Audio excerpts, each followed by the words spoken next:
Шалом, та бүхнийхээ энэ өдрийн амар амгалан айлтгая. Тимот номынхон цуврал хичээлээр иргэн уулзж байгаадаа баяртай байна. За энэ удаа бид 6 дахь хичээлээ та бүхэндээ хүргэж байна. Тэгэхээр бид хамтдаа энэ хэсэгт 1-р Тимот 3-р бүлгийн 1-ээс 13 дахь ишлэлийг үзэх болно. За тэгэхээр энэ хэсгийг бид чуулганы зарц мэт удирдахч байхыг, үйлчлэгч байхыг хүсэн ирмэлзээ гэж нэр өгч болох юм аа. Тэгэхээр Паул Эфесийн номон дээр чуулганы талаар маш гайхалтай тодорхойлолтуудыг өгсөн байдаг. За ялангуяа Эфес номын 1-р бүлгийн 22-23 дахь эшлэлээр үзэх юм бол чуулган гэж юу вэ? Чуулган бол Христ чуулганы тэргүүн байдаг.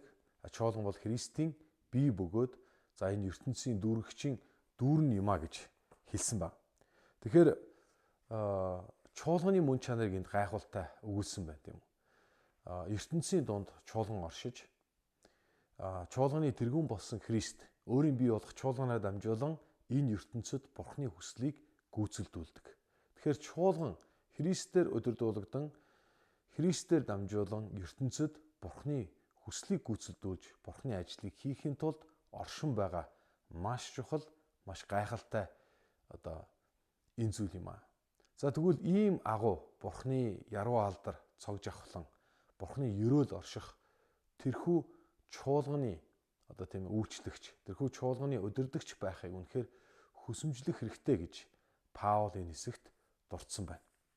За тэгвэл энэ хэсэгт эхлээд гарч байгаа чуулганы харгалзагч гэдэг үгийг энд гаргаж өгсөн байна. Тэгэхээр харгалзагч гэдэг үг маань Бурхны хонин сүрэг болох чуулганыг харгалзах, хамгаалах, хариулах, тэжээх, тэтгэх үүрэгтэй. За нөгөө талаасаа яг хончны үүргийг бас энэ давхар гүйцэтгэж байгааг бол илэрхийлж байгаа. Тэгэхээр анхны чуулганы хувьд гэх юм бол маш их хавчлагын дунд байсан учраас үнэхээр чуулганы үйлчлэгч, за ялангуяа чуулганы харгалзагч, ахлагч байна гэдэг бол үнэхээр амаргүй байсан. Зарим тохиолдолд амь насаа хүртэл дэнчин тавихаас аргагүй тийм нөхцөл байдал байсан ба. За хэдэг эрийн нөхцөл байдлын донд байсан ч гэсэн та нар Бурхны чуулганы удирдагч байхыг хүсэмжлээрэй гэж энэ хэсгээр Паул өгүүлсэн байна.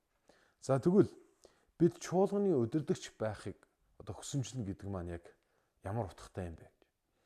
Тэр энэ хэсэгт Паул зарц удирдагч буюу servant leadership гэж ярьдаг зарц мэт үйлчилдэг удирдагч байхыг үнэхээр хүсэмжлээрэй.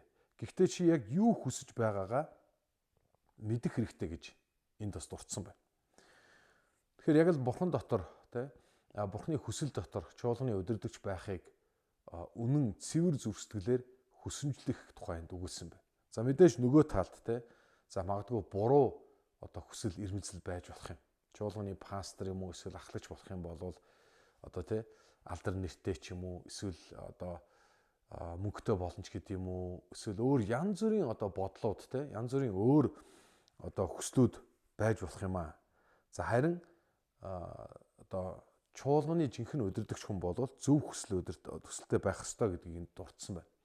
Тэгэхээр Христийн дагалдагчны хувьд ч гэсэн яг энэ асуудал гарч ирсэн гэдгийг бид нар Марк номын 10-р бүлгийн 35-р ишлэлээс бид нар харж болно. Тэгэхээр 12 дагалдагчийн нэг болох Йохан, Яаков нар Христ хаанчлаа байгуулсны дараагаар тэрхүү хаанчлалын баруун талд нь нөгөөх нь зүүн талд нь суухыг хүссэн баг. За эндээс болоод дагалдагчдын дунд байр суурьны хувьд маргалдаан гарч ирсэн. Тэд хоорондоо хэн илүү вэ гэж хоорондоо маргалдаж зөрчилдсөн байна. Тэгэхээр өнөөдөр ч гэсэн чуулган дотор ийм өрсөлдөөн, энэ тэмцэл, ийм зөрчилдөөн асуудлууд бол байсаар байдаг юм. Тэгэхээр үнэндээ хэн хүссэн болгоно нь чуулганы харгалзагч пастор болчдгүй. Хэн дуртай болгоно. Эсвэл зүгээр нэг ажил албан тушаалын төлөө, эрх мэдлийн төлөө пастор, ахлагч, удирдагч болдгоо юм а гэдгийг энд бид нар бас энэ хэсгээс бид нар сурах хэрэгтэй. Тэгэхээр Есүс дагалдагч нартай ялангуяа Йохан, Яаков нарт хандаж хэлж байгаа тийм. Тэр хүний хүү бол үйлчлэлийг авахын тулд биш, харин үйлчлэхийн тулд ирсэн. Тэр одоо сайн дураараа өөрийн амийг бусдын төлөө өгөхийн тулд ирсэн юм а гэдгийг дүгүүлж. Тэгэхээр Есүс энэ ч сүнслэг удирдагч хүнд байх ёстой хамгийн чухал, хамгийн гол одоо удирдагч болох тэр мотивацийг энд өгүүлсэн баг тий. Чи үнэхээр Бурхны хүмүүст Бурханд чи зарц мэт үйлчлэхэд бэлэн байна уу? Чи үнэхээр үйлчлэхийг хүсэж байна уу? Эсвэл чи үйлчлэлийг авахыг илүүд үзэж байна уу? Үргэлж бид яг энэ асуултаар өөрсдөө бид эргэж харж удирдагч хүний хувьд бид өөрсдөө одоо дүгнэж цэгнэх ёстой юм аа. Үргэлжлүүлэн Есүс Марк намын 10 дугаар бүлгийн 42 43 дугаар ишлэлдэр тийм ээ та нар тэднээс өөр байгаарай гэж хэлсэн. Тэд гэдэг нь мэдээж энэ ертөнцийн хаад ноёд захирагч нар эрх баригчид. Та нар тэднээс өөр байгаарай. Та нар тэдний шиг байж болохгүй. Та нар тэднээс өөрөөр үйлдээрэй гэж энэ ч хэлж байгаа. Тэгээ та нарын дотроос одоо хамгийн том нь эсвэл хамгийн одоо ахлагч удирдагч нь байхыг хүсэж байгаа нэг нь зарц болохыг ирмэлзээрэй, хүсээрэй гэж хэлсэн байна.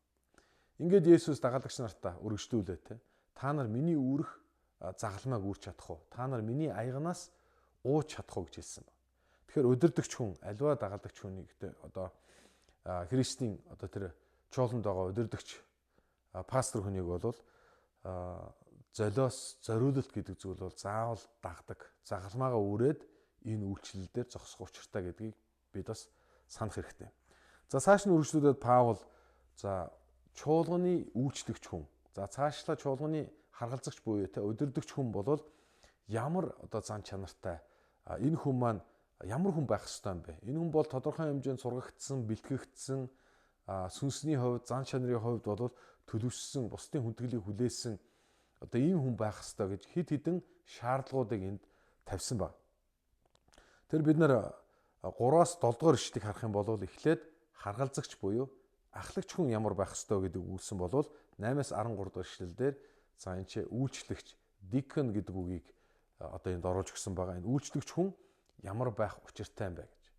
Тэгэхээр чуулганы хувьд тухайн үед харгалзагч гэдэг хүн бол те за elder буюу ахмад настай ахлагчтай бусдын хүндгэлийг хүлээсэн ийм удирдагч байхаас гадна за мөн хончин хүн Бурхны үгийг дамжуулдаг, Бурхны үгээр одоо удирддаг энэ удирдагч хүнийг бас хамтд нь өгүүлсэн байна. Тэгэхээр чуулганд ямар тач гэсэн ийм харгалзагч нар, үйлчлэгч нар байх учиртай гэдгийг бас тэдгээр нь ямар хүмүүс байх ёстой гэдгийг Паул маш нарийн энд хэлж өгсөн байна. Тэгэхээр Тимоти Келлер өөрийн одоо нэгэн номондоо үнэндээ бол Есүс хамгийн сайн тэр бол харгалзагч, хамгийн сайн хончин, за мэдээж тэр бол хамгийн сайн одоо deacon буюу тэр үйлчлэгч байсан юм аа. Есүсийн үйлчлэгийг харах юм бол тэр хончин мэдтэй тижээсэн, тэтгсэн Бурхны үг ба сайн мэдээг тэрээр тунхагласан. За нөгөө талаас тэр эдгээсэн, хоололсон, яг л deacon буюу тэр хүний хийдэг тэр инэрлийн үйлчлэгийг хийсэн баг. Тэгэхээр энд гарч байгаа deacon гэдэг үг, deaconess гэдэг үг болох дээр яг тухайн цаг үед те яг ширээн дээр ширээн зогсоод үйлчилж байгаа тэр үйлчлэгч хүнийг одоо яг энэ үгээр илэрхийлж байгаа. Тэгээ ялангуяа энэ deacon бол чуулган дотор те энэ үйлчлэх за mercy ministry буюу те үйлчлэх за инэрлийн үйлчлүүдийг нэлээд хийдэг. Чуулганы бол яг л одоо гол үйлчлэлийг хариуцсан баган мэт ийм чухал хүмүүсийн талаар энэ ч өгүүлж. Тэгэхээр Евангелийн чуулганы хувьд үнэхээр одоо маш нэр хүндтэй багшийн нэг бол яахан аргагүй Джон Стот байгаа. Джон Стот орчин цагийн чуулганыг харах юм бол яг энэ чуулганы үйлчлэлийн хувьд зарим нэгэн чуулган нь хит их туйлширсан буюу те яг л одоо чуулган дотор маш олон янзын тийм одоо албан тушаа шиг ийм одоо местүүд те ийм одоо үйлчлэгч нарын янз бүрийн хэлбэрийг одоо маш их илүүх тийш туйлбарсан туйлширсан байдаг. А нөгөө хэсэг нь болох дээр яг энэ одоо сүнслэг үйлчлэлийн талаар одоо ямар нэгэн одоо чухалчилж үздэггүй. Харин бидний хувьд бол яг Библийн дагуу буюу яг л голыг барьж балансыг барьж явах ёстой. Чуулганд хүмүүс өөрсдөө өгөгдсөн бэлэг авьяас дуудлагынхаа дагуу яг ийхүү одоо үйлчлэгч, харгалзагч, удирдагч, хончин байх ёстой гэдгийг өгүүлсэн байна. Тэгэхээр Паул тухайн цаг үед те сайн чуулган гэдэг бол эрүүл чуулган гэдэг бол ийхүү сайн зөв удирдагч нартай үйлчлэгч нартай байх ёстой гэдгийг маш их чухалжилж байсан. За ялангуяа Паулын хувьд өндөр настай болоод тэр эзэн рүү явах нь цаг нь ойртсон учраас түүний амьдралаа зориулан босгон байгуулсан сүм чуулган хооштой яах вэ гэдэгт үнэхээр санаа зовж ирсэн. Тэгээд түүний харсан гол зүйл нь яг Тимот шиг, Тит шиг ийм л чуулганы харгалзагч, хончин, үйлчлэгч нар байж иж эдгээр хүмүүсээр дамжуулан чуулган үргэлжлэнэ гэдгийг тэр маш чухал харж ирсэн учраас энэ хэсэгт маш анхаарлаа хандуулсан байна. За дараагийн хэсгээр бид нэр ийхүү чуулганд Христийн биед үйлчилдэг харгалзагч, ахлагч, хончин, за үйлчлэгч нарын хувьд юм бол тэд үнэхээр ийхүү сайн үйлчлснээр, цэвэр зүрхсэтгэлээр хүсэмжилж Бурхны чуулганд, Бурханд сайн үйлчлснээр тэдэнд шагнал байх болно. Тэдэнд ерөөл байх болно. Сайн үйлчлсэн хүмүүс нь сайн байр суурин дээр очих болно гэдэг үгийг энд өгүүлсэн байна. За тэгэхээр энд гарч байгаа тэр байр гэдэг тийм тэр сайн байр суурь гэдгийг ямар үгээр илэрхийлсэн бэ гэхээр Patmos гэдэг үг грек үг ба. Тэгэхээр энэ Patmos гэдэг үг нь болохоор шат гэсэн утгатай. Шат. Тэгэхээр энийг сонирн байна те.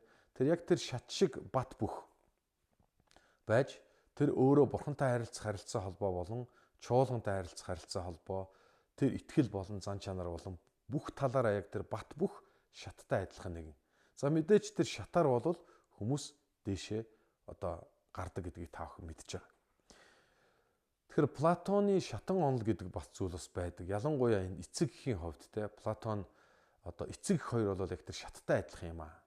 Аав ээж хоёр бол яг тэр шатны хоёр талтай адилхан. За тэгээд шатны олон гишгүүрүүд тэднийг холбосон байдаг гэдэг нь бие бинийгээ хайрлах, итгэх, хүндлэх энэ харилцаа холбоогоор дамжуулан маш бат бөх шат бий болдог. Энэ шатаар дамжуулан хүүхдүүд дээшээ амжилттайгаар өндөрт Бурхан руу тэд нар ойртож чаддаг юм а гэсэн энэ зүйлийг бас хэлсэн байдаг. За тэгвэл чуулганы ахлагч, удирдагч хүмүүс яг л энэ шаттай адилхан байгаасаа тэр бат бөх шатаар дамжуулан хүмүүс та бүхнээр дамжуулан, та бүхний үйлчлэлээр дамжуулан Бурхан руу гарч, дээшээ гарч, Бурхан руу улам үлэх ойртсон тийм л гайхалтай үйлчлэл хийдэг нэгэн байхыг эзэн Есүсийн нэрээр хүсэн өрөөж байна. Та Бурханы хувьд шат шиг бат бөх гайхалтай тийм удирдагч, үйлчлэгч байгаарай.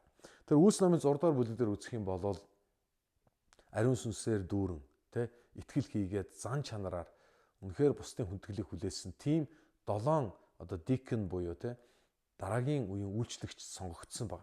За Стефанаас ахвалаад Филипп гэдэг Тэгэхээр эдгээр үйлчлэгчдийг харах юм бол тэд нэг талаас мэдээж залуу дараа үеийн чуулганы гол үйлчлэгч нар байгаа зогсохгүй тэдний хувьд бол бүгдээрээ грек нэртэй байсан гэдэг нь сайн мэдээ Иерусалимаас ахвалаад грек хэлтэй газар нутаг болгонд тарах ёстой гэдгийг Бурхан хүсэж байгаа Бурхан дараа үеийн удирдагчдыг босгон байгуулж байгаа. Тэгэхээр эдгээр сонгогдсон дикэнүүд маань зөвхөн чуулганд инэрлийн болон тэр туслах үйлчлэлийг хийгээ зогсохгүй тэд сайн мэдээ тэд хаанчлыг тэлэх болон чуулганы бүх тулгуур үйлчлэлд маш гайхалтайгаар үйлчилсэн ийм тослогоотой дикэн буюу үйлчлэгч нар за харгалзагч нар байсан учраас Үлсийн чуулганууд маш гайхалтай хүчтэй явж ирсэн гэдгийг бид нар харж чаднаа. Тэгэхээр өнөөдөр Монгол чуулганд үнэхээр сүнслэг тослогоотой гайхалтай ийм харгалзагч нар, удирдагч нар, дикэн буюу үйлчлэгч нар олон гараасаа гэж эзний нэрээр хүсэн өрөөж байна. Тэгээд энэ хэсгийг бид нар дахин харах юм бол Паул зарц мэд удирдагч байхыг хүсэмжлээрэй гэж хэлсэн шиг та бас түүнийг хүсэмжлээсэй гэж өсөж байна. За эзэн их болтугай дараагийн хичээлээр иргэн уулзцгаая.